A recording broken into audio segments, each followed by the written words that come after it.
This is the Nebuchadnezzar on approach, requesting access through Gate 3. Nebuchadnezzar, this is Zion Control. Maintain present velocity and stand by. The Nebuchadnezzar is down. Bay 7. Understood. Zion was kind of a purposeful contrast to the minimalist contemporary vibe of The Matrix. Zion's semi-retro kind of design that carries across from the almost Victorian period or the 30s of when they built the Bay Bridge or the Sydney Harbour Bridge, and big industrial kind of works. There's that kind of engineering quality. Zion is the kind of society that is, in a way, a free society, a democratic society, where everyone inside that society understands and knows what their role is. It's a world that is multi-ethnic, and primarily, I would say the majority of people are people of color. I thought the representation of all the ethnic groups was just, you've never seen that in a science fiction movie at that capacity. It's mostly like African American or Black and Hispanic and Asian and all it's just a real mix of people that are non-white or Caucasian, which is what you usually see in most films. So Zion, I think, is one of those rare occurrences in Hollywood where it reflects what I guess we're calling multiculturalism now. We're standing in the sewer set. So this is kind of like at the very bottom of the S-bend. So if you imagine the S-bend in your bathroom down the bottom where all the rings and the crap ends up, this is it. You're at the very bottom of it, amongst all the Rio and the crap that's been washed down here over like 1,000 years. And we figure that at this point the world had got so successful because of the kind of underclass of machines, their slave class, they'd been able to have these big mega cities, and these big sewers were here to support those big cities. The whole sewer might have been made up of a whole lot of little pipes, which are still huge pipes, like the one on our left, my left here, is a huge pipe where, you know, maintenance vehicles and things like that can go. But it's a difficult set to kind of work in. I think it's a really difficult set for the crew. It's very tight, very confined, and as you can see, all are very strong. Have to be very strong to carry all these big pieces of concrete around. Zion's made up, if you like, of a landing area, which we call the dock, where all the ships, all the hovercraft come in and land, and it's a defence area for the population of Zion. So I think the first drawing I did of the dock, I don't know, it took me 2.5, 3 weeks or something, because it was so labor-intensive and figuring out the perspective. And Owen had done a schematic of what the basic shape and what the levels were, because it was almost like steps that would lead down to the main, like, sewer drain, if you want. And it's kind of like a huge septic tank that's been built into a landing base, where there's cranes and machinery and workshops for working on these hovercraft. They put like a railroad track around it, because I kept thinking of, you know, have you ever seen like a railroad junction where all the trains come in? And I put that crane on top of the elevator. See, there's action, even when there is no action, there's movement. And then you go down below the dock via elevators through bedrock where the command centre is, where Harmon has his office and Locke has his command centre. And then you go down below the command level, you go down into the bottomless pit. And it's like a giant sinkhole, and it's like 7,000 feet deep, which is where 250,000 people live. It's good to be home. We kind of set it up so that the people were above the council. A democracy, in that you had representatives there from each of the ships or representatives from each level of the bottomless pit. So what we have suggested, without being too accurate, is that this structure, whoever built it, we've added a kind of patina of the centuries. We have a lot of rust. They used polystyrene and they laid it onto the flash and they burnt it all with a heater. And you had this fantastic metal sense, because all of Zion's basically metal, there's no wood. So all the chairs that are in that set, they are all chairs out of the Merovingian's restaurant. It was kind of a Colosseum kind of space to an extent, but basically it had to be all metal. So it felt like you were, contained in a tin can. And then you go down below the council to the residence area. There are all these kind of faceless buildings where the residents of Zion live. And every 43 metres there's a major kind of level, and in between it there are 10 levels of houses ringing around this naturally formed sinkhole. There's a little model which is the extent of what we will build. It's all made of steel, it's quite structural. There'll be a green screen here and above it at each end, and the visual effects department will build this repetitive kind of design that it has around to create the illusion of the full kind of residence area.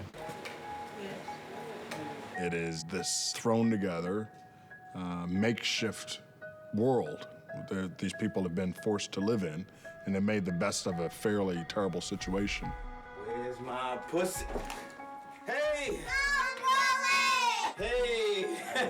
Get to see human ingenuity and how they built up, you know, this world that exists and as many of the conveniences that they can have. Loved it, and it was really great. Like, they have the food growing, the mushrooms. They were like really homey, like all these like handcrafted like little things. Like maybe they all put it together themselves. So in the first film, everyone lived in a little red house on the outside of a big cylinder. It was the power plant, you know, a pod. And in this film, everyone lives on the inside of a cylinder in a little red hole. Basically, Zion, it's the power pods in reverse. Instead of projecting from a cylinder, they're living inside a cylinder. They've escaped from one environment to basically live in the same environment. Although they're free, and that's an important part of it. At the bottom of Zion, there's a huge cave or cavern which the people of Zion use as a gathering place. Here, Larry and Andy wanted to have the feeling of the natural birth, like we're going almost kind of like back to the womb. Something like a church or a big cathedral.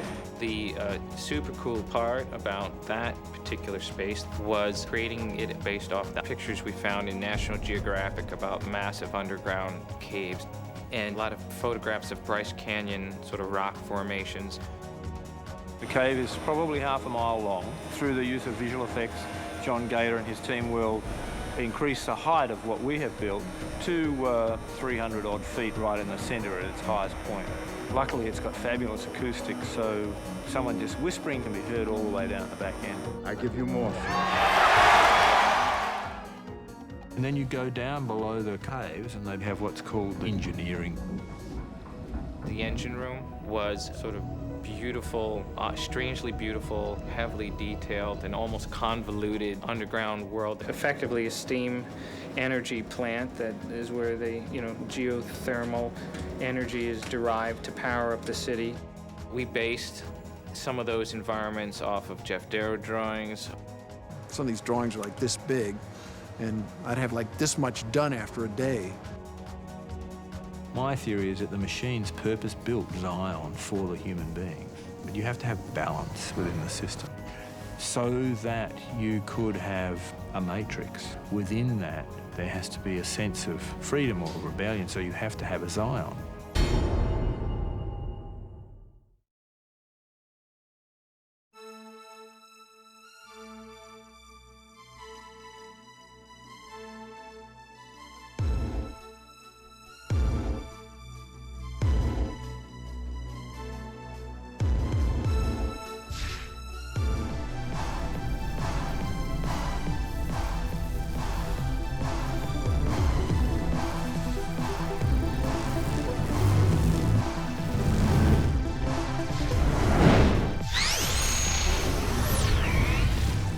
The Neb's like an important part in the first film, was like when Neo first comes aboard.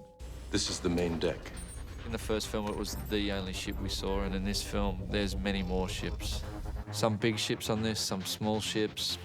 There's the Magellan, the Vigilant, the Osiris, and the Caduceus, and the Logos. Everybody wanted to draw ships, and some of them are pretty funny. Do you have any of the, you have your little library of ships by any chance? Yep. Okay, we'll show you that. It's a small class ship. We're not using that one though, right? Because it's like, they thought it was a little too buggy. I don't know. Some of the guys just, You can't get out of that Star Wars mold, you know? What do you mean by that? They look like they're made by GM. They look like Datsuns with wings on them or something. But these things had to look like they're put together and built out of other ships and rebuilt and restructured. And the whole concept that these machines might have been around for 1,000 years. And then you sort of have to look at it, well, if it's been for 1,000 years, when was it last serviced? And each one had a different function, so they should look different. These are all the concepts that have been turned into 3D models. The Osiris, known as the small fast ship. It's called the Hunter ship, kind of a little bit more junked up. The Logos has probably been the most recently serviced, but you don't know when. The amount of grubbiness on it is slightly pulled back a bit. So it's like the sports car. It gets the Ferrari. This was an alternative design for the Magellan, which was dropped in favour of a Jeff Darrow drawing. I got to do the Magellan, which is the one I really wanted to do because it's the hammer of God, you know. It's the gunship, it's the Potemkin, it's the Bismarck. I looked at a lot of like Panzer tanks. It's sort of based on an Aztec hammer. If you look at it, it's almost an axe. And I put these scales on it, you know, these big metal plates that they'd put on the sides of Panzers and stuff. There's a landing pad for nearly every ship that Rob has modeled that's sort of shaped around the basic, you know, silhouette that the ship is. The actual docks themselves, I tried to make them look sort of like aircraft carriers. Nebuchadnezzar, you are cleared through Gate 3 to Bay 7. Roger that, Control. Basically, when the ship gets close to surfaces, it repels an opposite magnetic charge, and we're going to augment that with a nice little blanket, a cushion of electrostatic energy.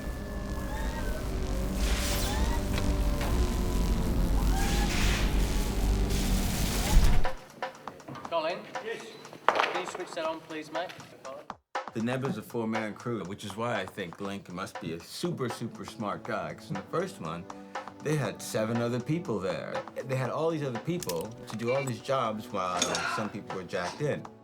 Well, now, 3 of my crew, they're jacked in, and then it's me. So I'm monitoring the Matrix. I must be maintaining the ship, and like, he must be all over the place. What do we call these things? LEDs. You know, if I was to be honest and frank, the ship main decks are my least favourite. They're difficult to shoot in. There's a lot of, you know, people around monitors, a lot of people lying in chairs. Not to give the movie magic away, but it's the same ship, you know, that Owen very ingeniously turns around to make it look something completely different each time. He's done a pretty amazing job too. The Nebuchadnezzar, the Magellan, and the Vigilant were all the same floor base and with the same chair mechanisms, but with different cores. This has been changed into another ship, right? Yeah, this is turning into the Vigilant. That's where we turn all the chairs around backwards. A bit of redressing. As far as I know, the upholstery goes red.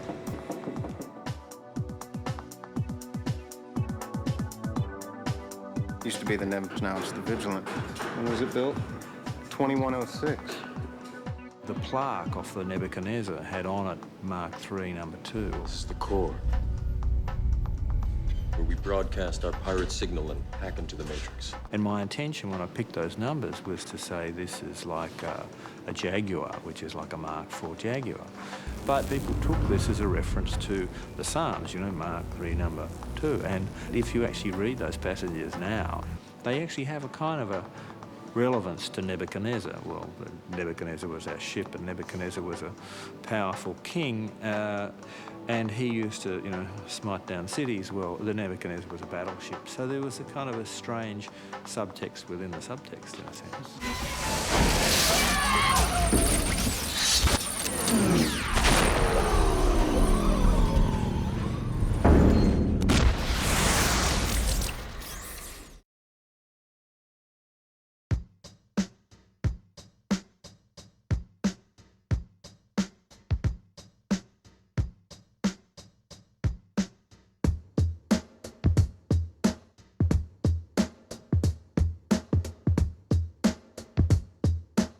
This set as it stands is the Nebuchadnezzar.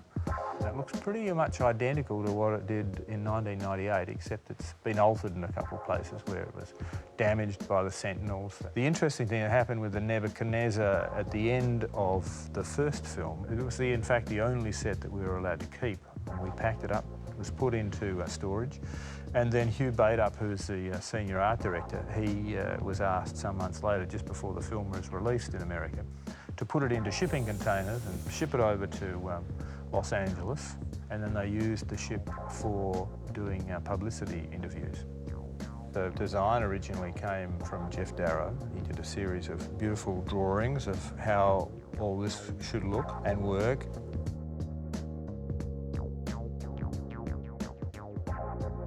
The idea of this ship is it's like a hovercraft, and that in the centre of the ships, all of the ships that come from Zion, there's what we call a core. Essentially, that is a direct conduit into the matrix. If I was the operator, I'd be taking my needle out, I'd sterilise it, I'd move it all up out of the way, if I can, and I'd take my needle in here. Now, Tim here is my able assistant. I would insert it with force into there and lock it off. He's now locked in. So essentially the monitors, at the moment, they've got generic graphics on them, but various points, they can have exit and entry points. A lot of the time we could pull up on this screen the health status of the particular character who's in the chair. So there might be heartbeat rates, ECG readings. If we go over to Link's chair, you can do various bits and pieces by, some of these screens are interactive, so I can hit them and I can open up another camera, as you can just see that went from one bit to another, brought out this, I can hit it, and then normally what's going to load up is going to be just the chair. Oh, this is fabulous as well. You can indicate, so this kind of gives you a general idea of where there are people in the chair. So this is seat 7. This would be Morpheus's chair, the captain of the ship. And this indicates at the moment, because it's green, that he is in the matrix. Above it, we have other screens, and Link, or AK, can pull various bits of information up. So Link has at his disposal all this huge database, so he can pull up these various screens. And this one is indicating, I think, something in the mountains, which is from another scene with Neo. And then, so for specific scenes, there are specific graphics being generated by Tim and his team.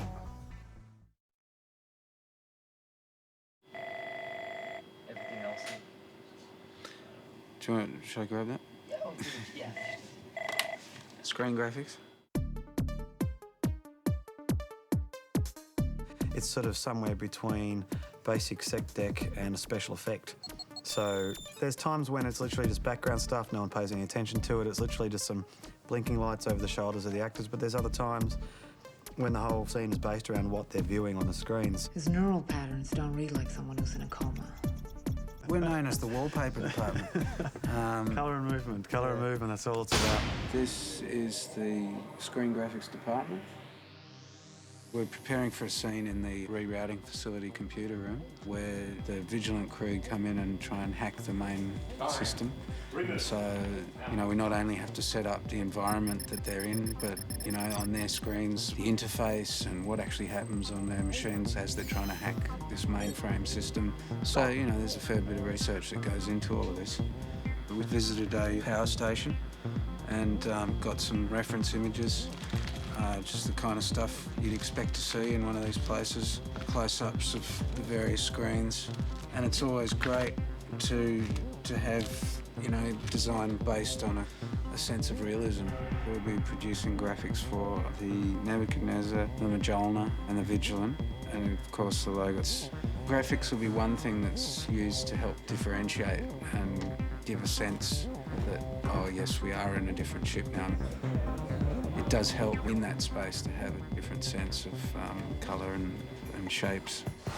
On the Ned main deck, there's 52 screens. 17 on links, and then each chair around has another 5 screens on each one. It's supposed to be purely utilitarian stuff that just needs to be there to make the ship operate, to monitor the crew members when they get broadcast into the Matrix. And so it's a balance between making them look interesting and engaging and yet be very sort of functional. We're in the operations room of screen graphics. What you've got basically is 27 VCRs, 10 DVDs and 8 computers, a big matrix switch as well, and about 140 cables. We have spy cameras up there above each chair, and also for us to see what's going on. We have patches in from the film camera so we can see what's going on.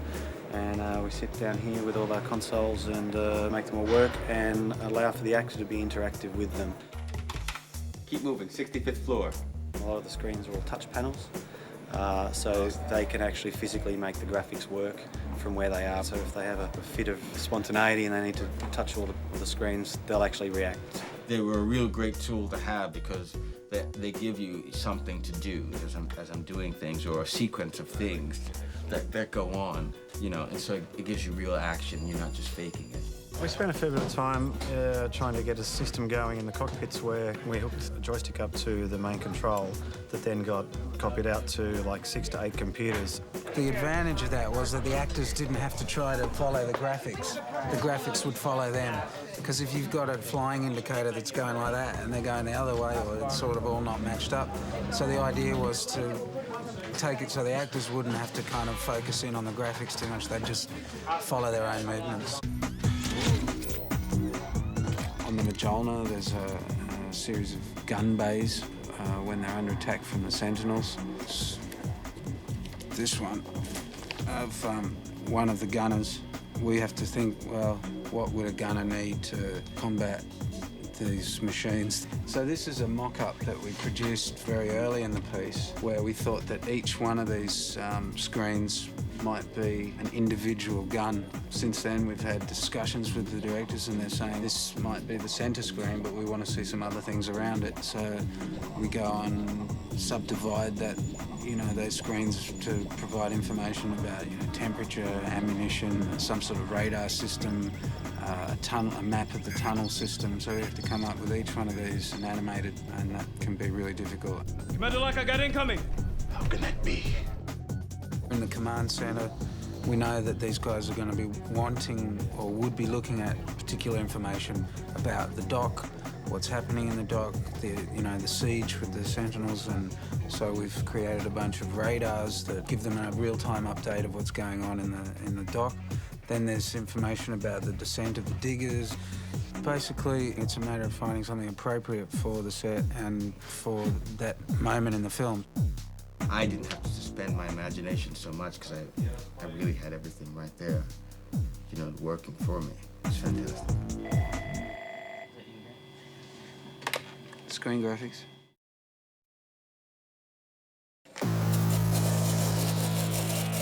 Right back on him at that cool.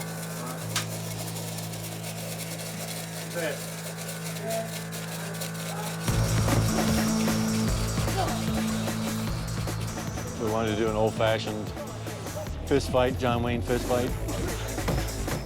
It's dark, it's fun, it's pushy. Try not to move too much, right? Just a little bit. Yeah. I just want you to go at full pace. So, however, if he was going to shorten his start mark up, that he can, once he sees that you're about to get there, he can just like bound on the gun.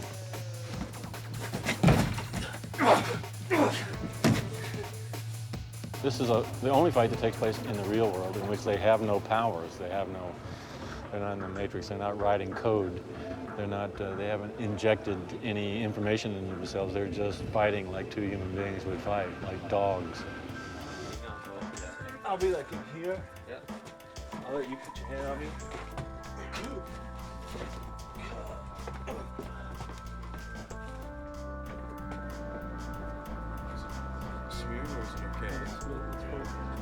I just don't want to have to find something. Right. You know what I mean? If he's got to swing and I've got to find something. You have to duck one. Basically, he's gonna have to swing. You have to lift your arm, and everyone's gonna have to be in the right spot. And then can we use something that's not steel? Yeah, of course. We have some pretty good props. I can see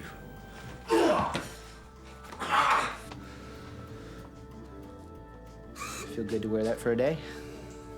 I don't know. Action. I got a punch here? Just punch right in the chest. We never see his face, we won't see a connection. Oh, okay. No wires, no special powers that the Matrix might provide. It's dirty.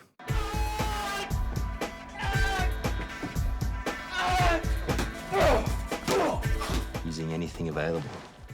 Bits and pieces, sharp objects, and hot things, hard steel. You looking forward to that? I am looking forward to that.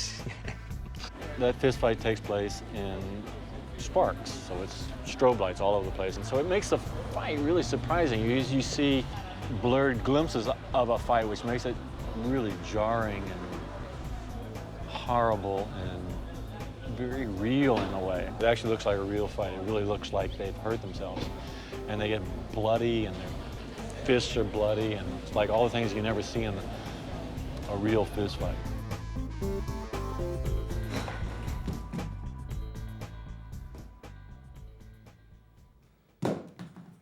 Got